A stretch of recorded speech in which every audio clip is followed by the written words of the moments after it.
The Two Goats. There were two bearded goats. One was white and the other was black. They lived in an area of great beauty where the sky was always a bright shade of blue, and the grass and trees were lovely shades of green. Each of these goats lived on either side of a great wide chasm, where they had lots of good food to eat. However, each one began thinking that life on the other side of the chasm was better than the one they were living. So they thought of crossing over to the other side one day. But in order to do this, they would have to walk across a very narrow tree that formed a bridge from one side to the other. However, under the bridge, down below, the water churned fiercely, and there were rapids that would swallow up anyone who fell into them. Furthermore, the rocks were so pointed and sharp that they would cut anything into pieces. One day, the white goat decided that it was time to cross over the chasm and get to the other side. So he started to cross the bridge. The black goat decided to do the same.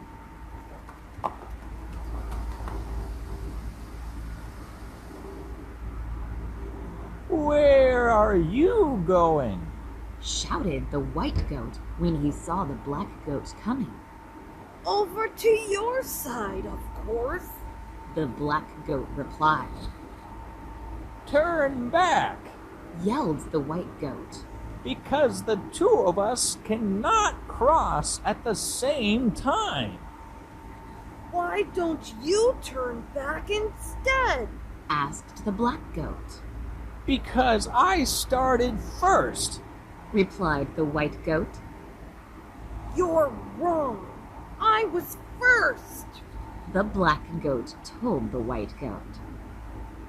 Neither of them would turn back, so they continued walking until they met in the middle. They stared angrily at each other. They were both stubborn, and neither was prepared to turn back. Move out of the way so I can get to the meadow over there, said the white goat. No, you move so I can go to the other side, said the black goat. Neither would move, and they didn't dare to look down at the raging water and the sharp rocks below. I got to the middle first, so you should move and let me pass, said the white goat. I'm older than you, so you should step aside for me, said the black goat. If you weren't so stubborn, we wouldn't be in this trouble, replied the white goat. You'd better move, or I'll knock you over, said the black goat. You wouldn't dare, replied the white goat. They stood there in the middle of the bridge and continued arguing fiercely, but neither of them moved to let the other pass. They were there for so long that their legs grew tired, and they became very hungry. They began trying to push the other back, using their horns, which became locked together. Then neither the white goat nor the black goat could budge from where they were. Soon their legs began to slip and slide, and they both fell into the raging, rock-filled waters below.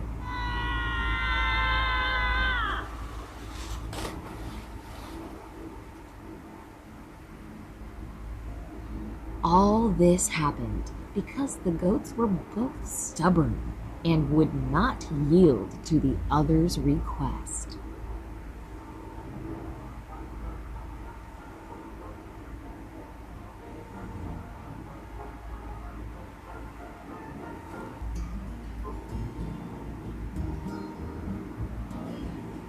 Chicken Little, written by Katie Stanley.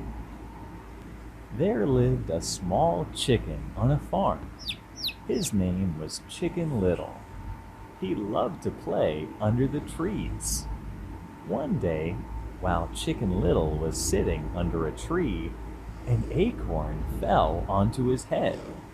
Chicken Little cried, "Oh my, the sky is falling! I must go and warn everyone."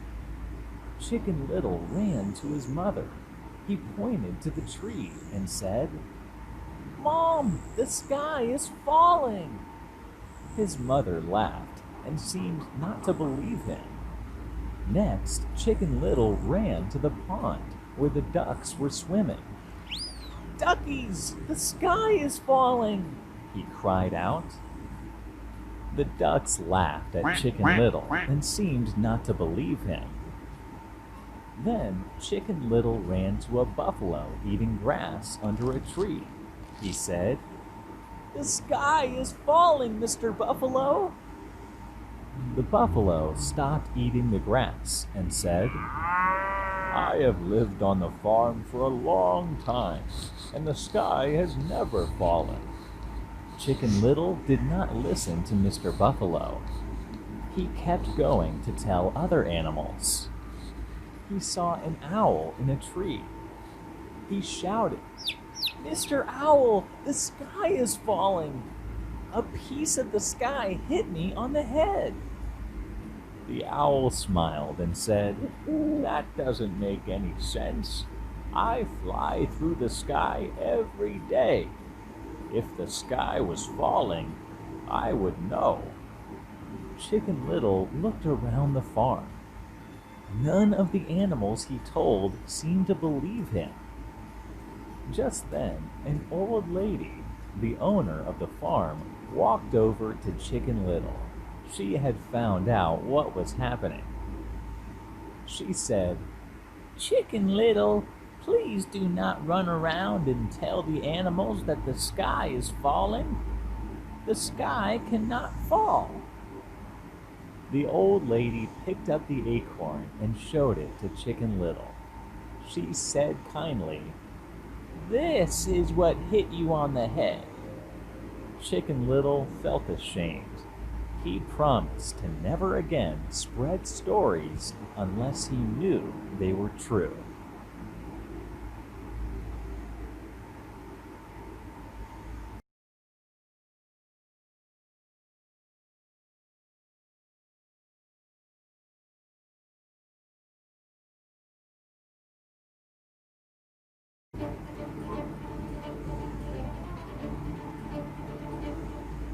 Belly Finds a Shelter, written by Catherine Osornio.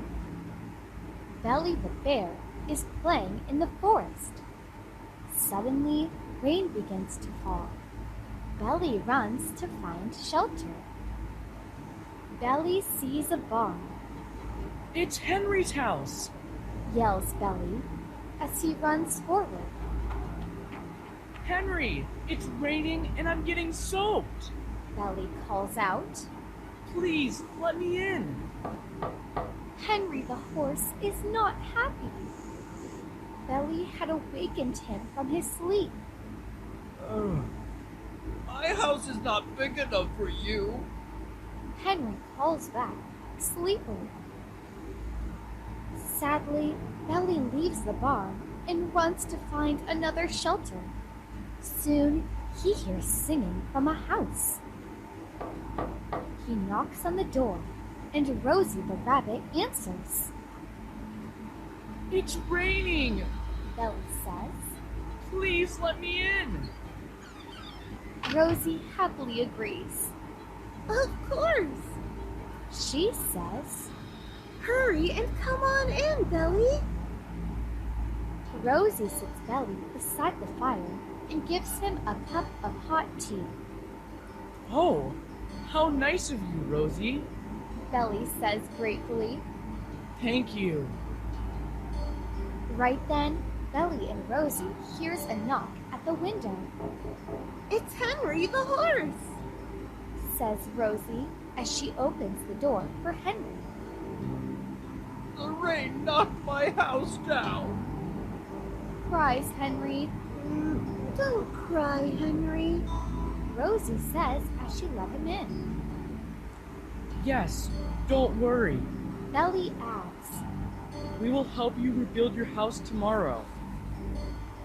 Henry is ashamed. He says, It's so kind of you, Belly. I'm so sorry for not letting you in my house before. Belly forgives Henry. The three friends hug and enjoy hot tea together in Rosie's warm little house.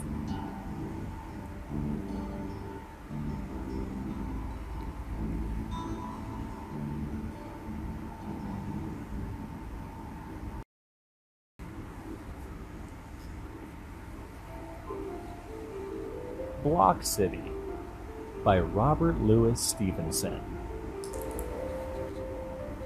What are you able to build with your blocks? Castles and palaces, temples and docks. Rain may keep raining and others go roam, but I can be happy and building at home.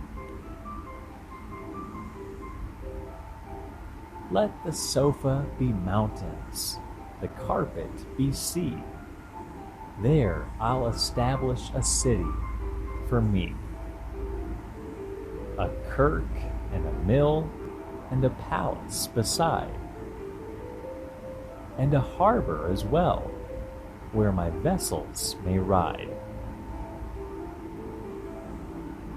Great is the palace with pillar and wall, a sort of a tower on top of it all, and steps coming down in an orderly way to where my toy vessels lie safe in the bay.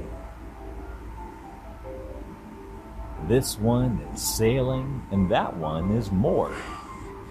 Hark to the song of the sailors on board, and see on the steps of my palace the kings, coming and going with presents and things.